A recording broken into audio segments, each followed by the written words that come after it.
Hello friends, welcome to Indian kitchen. ఈరోజు నేను చాలా సింపుల్గా, స్పైసీగా, టేస్టీగా వెజిటేరియన్స్ కోసం వెజిటేబుల్ దమ్ బిర్యానీ చేయబోతున్నాను.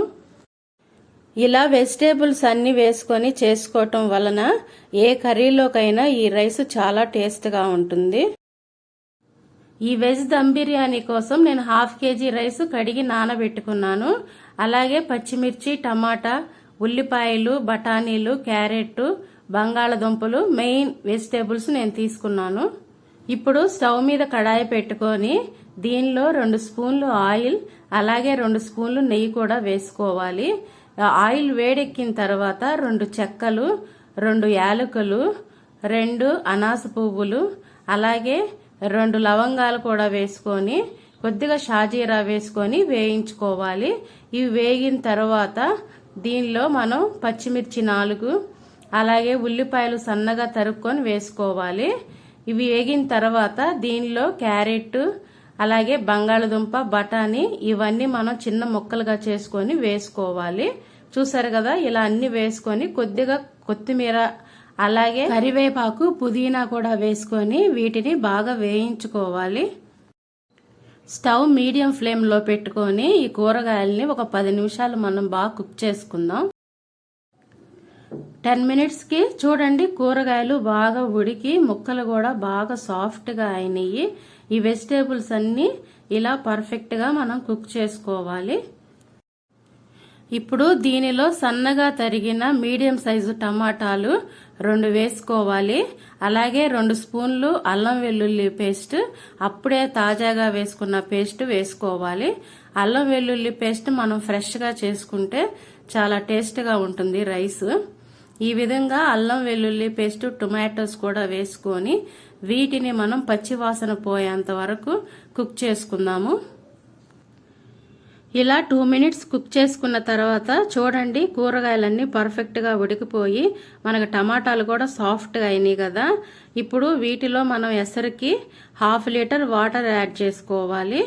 ఈ నీళ్లు పోసుకున్న తర్వాత దీనిలో 1 స్పూన్ సాల్ట్, అలాగే సన్నగా తరిగిన కొత్తిమీర కూడా కొద్దిగా వేసుకొని మూత పెట్టుకొని ఈ నీళ్లు తెరిలేంత వరకు మనము ఈ స్టవ్ని హై ఫ్లేమ్లో పెట్టుకొని కుక్ చేసుకోవాలి.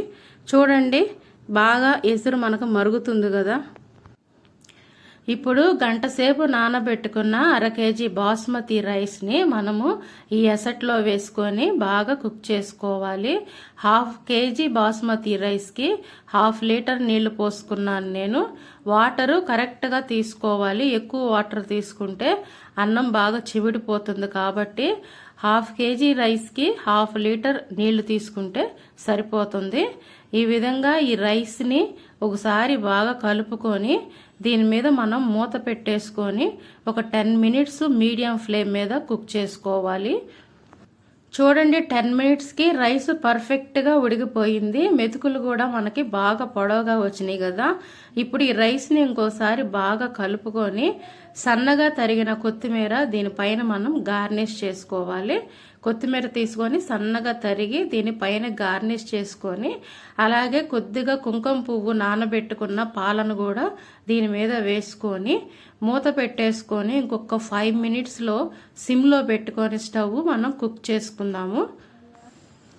5 మినిట్స్కి చూడండి, రైస్ అయితే నాకు పర్ఫెక్ట్గా రెడీ అయిపోయింది. చూసారు కదా, ఈ రైస్ అంతా సాఫ్ట్గా మనకు బాగా ఉడికింది. ఎంతో టేస్ట్గా కూడా ఉంటుంది. నాకు చాలా సింపుల్గా ఈ వెజిటేబుల్ దమ్ బిర్యానీ అయితే రెడీ అయిపోయింది. టేస్ట్ చాలా బాగుంటుంది. ఏ కర్రీలోకైనా ఇది పర్ఫెక్ట్ కాంబినేషను. ఉత్త రైస్ అయినా కూడా ఇది చాలా టేస్ట్గా ఉంటుంది. ఎందుకంటే మనం నెయ్యి, కూరగాయలు అన్నీ వేస్ట్ చేసుకున్నాం కాబట్టి రైస్ చాలా టేస్ట్గా ఉంటుంది. మీరు కూడా తప్పకుండా ట్రై చేయండి. ఈ రెసిపీ మీకు నచ్చితే నా ఛానల్ని మీరు లైక్ చేయండి, షేర్ చేయండి, అలాగే సబ్స్క్రైబ్ చేసుకోండి. Thank you for watching.